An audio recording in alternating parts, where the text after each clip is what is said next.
হরে কৃষ্ণ বন্ধুরা, আমি ভাগ্যশ্রী চক্রবর্তী।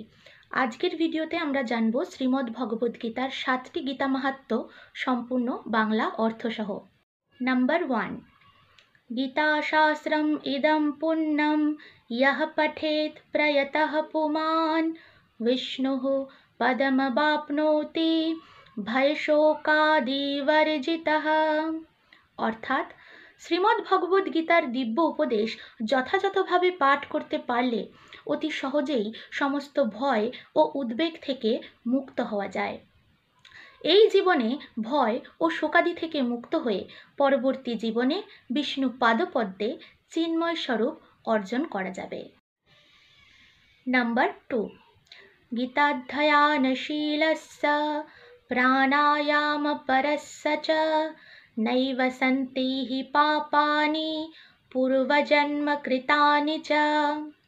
অর্থাৎ কেউ যদি আন্তরিকভাবে এবং অত্যন্ত গুরুত্ব সহকারে ভগবদ্গীতা পাঠ করে তবে তার অতীতের সমস্ত পাপকর্মের ফল তার উপর আর ক্রিয়াশীল হবে না। নাম্বার 3, মলনির্মোচনম পুংসাম জলস্নানম দিনে দিনে সকৃদ্গীতাম্ভসি স্নানম সংসারমলনাশনম। অর্থাৎ প্রতিদিন জলে স্নান করে মানুষ নিজেকে পরিচ্ছন্ন করতে পারে, কিন্তু কেউ যদি ভগবদ্গীতার গঙ্গা জলে একটিবারও স্নান করে তবে তার জড়জীবনের মলিনতা একেবারেই বিনষ্ট হয়ে যায়।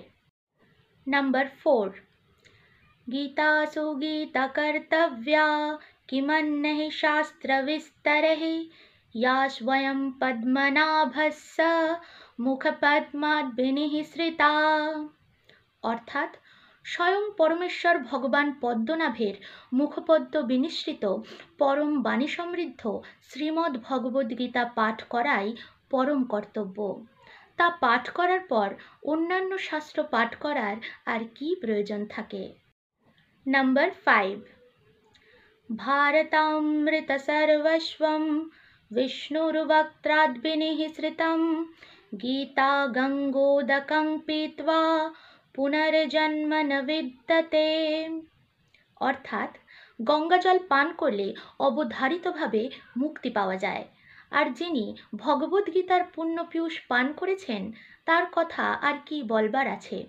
ভগবদ্গীতা মহাভারতের অমৃত রস, যা আদি বিষ্ণু ভগবান শ্রীকৃষ্ণ নিজেই বলে গেছেন। নাম্বার 6, সর্বোপনিষদো গাবো দুগ্ধা গোপালনন্দনঃ পার্থো বৎস সুধীর্ভোক্তা দুগ্ধম গীতামৃতং মহৎ। অর্থাৎ সমস্ত উপনিষদের সারাতিসার এই গীতোপনিষদ ভগবদ্গীতা ঠিক একটি গাভীর মতো, এবং রাখাল বালক রূপে প্রসিদ্ধ ভগবান শ্রীকৃষ্ণই এই গাভীকে দোহন করেছেন। অর্জুন যেন ঠিক গোবৎসের মতো, এবং জ্ঞানীগুণী ও শুদ্ধ ভক্তেরা ভগবদ্গীতার সেই অমৃতময় দুগ্ধ পান করে থাকেন। নাম্বার 7, একম শাস্ত্রম দেবকীপুত্র গীতম एको देवो देवकीपुत्र एव एकमन्त्रस्तस्य नमानि यानि कर्मप्येकं तस्य देवस्य सेवा।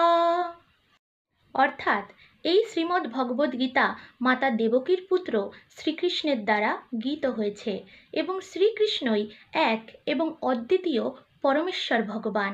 তার দিব্য নামই সমস্ত মন্ত্রের সারস্বরূপ পরম মন্ত্র, এবং তার শ্রী পাদপদ্মে অর্পিত সেবাই ভগবৎ সেবা বা জীবের একমাত্র কর্ম। তো বন্ধুরা, এই ছিল ভগবদ্গীতার 7টি গীতা মাহাত্ম্য। দেখা হবে পরবর্তী ভিডিওতে। সবাই সুস্থ থাকবেন, ভালো থাকবেন। রাধে রাধে।